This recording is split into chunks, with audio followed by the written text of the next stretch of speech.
ముళ్ళొచ్చి ఆకు మీద పడినా ఆకొచ్చి ముళ్ళు మీద పడినా నష్టం ఆక్కే కదమ్మా. ఏందబ్బాయ్ ముళ్ళు ఆకు అని ఏదేదో చెప్తున్నావు, నీకేదైనా గుచ్చుకుందా?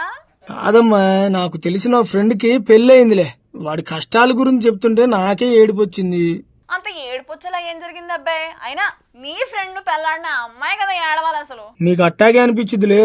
పాకెట్ మనీ ఇవ్వలేదని వాడి పెళ్ళం ఏం చేసిందో తెలుసా? మీ ఫ్రెండ్ పిల్లం ఏం చేస్తుందో గానీ నేను చెప్తుంది చూసేస్తే మాత్రం అయ్యో అనిపించేస్తుంది నీకు.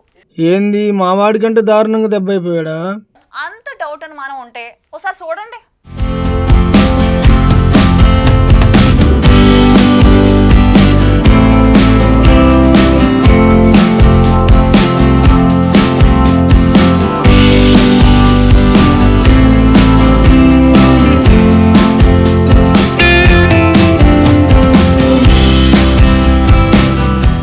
భార్యాభర్తలన్న తర్వాత గొడవలు పడడం చాలా సహజమే. కారణాలేవైనా కూడా గొడవ మాత్రం కామన్. ఇంటి ఖర్చుల విషయంలో గొడవ జరుగుతుంది. ఇక ఇంటి బాధ్యతలు చూసుకునే భార్యలకైతే పెద్ద సమస్యలే ఉంటాయి. వాటిలో ముఖ్యమైనది భర్తలు ఇంటి ఖర్చుల కోసం డబ్బులివ్వకపోవడం.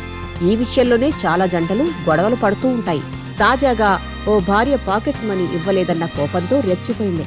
తన భర్త కారును ఏకంగా సర్వనాశనం చేసి పాడేసింది. ఈ ఘటన ఉత్తరప్రదేశ్ లో జరిగింది. సోషల్ మీడియాలో వైరల్ అవుతుంది. నాజిబాబాద్ పోలీస్ స్టేషన్ పరిధికి చెందిన ధర్మేంద్రకు హిమానీతో కొన్నేళ్ల క్రితం పెళ్లైంది. ధర్మేంద్ర ఉద్యోగం చేస్తుండగా హిమానీ ఇంటి బాధ్యతలు చూసుకుంటోంది. కొద్ది రోజుల క్రితం హిమానీ తన భర్తను పాకెట్ మనీ కోసం డబ్బులివ్వమని అడిగింది. అడిగిన డబ్బులిచ్చేస్తుంటే ఎలాంటి సమస్య ఉండేది కాదు. కానీ డబ్బులిచ్చేందుకు ధర్మేంద్ర నో చెప్పాడు. కారు పాడైందని దాన్ని బాగు చేయించడానికి డబ్బులు వాడాలన్నాడు. అంతే, భార్యకు కోపం వచ్చేసింది. సుత్తి తీసుకుంది. కారు అద్దాలను పగలగొట్టేసింది. దీనికి సంబంధించిన వీడియో నెట్టింట హల్చల్ చేస్తుంది. కొంతమంది ఆ కారును తమ ఫోన్లో వీడియో తీస్తూ ఉన్నారు. ఇక ఆ వీడియోపై స్పందిస్తున్న నెటిజన్లు భార్యకు కోపం వస్తే ఇలానే ఉంటుందంటూ కామెంట్లు చేస్తున్నారు.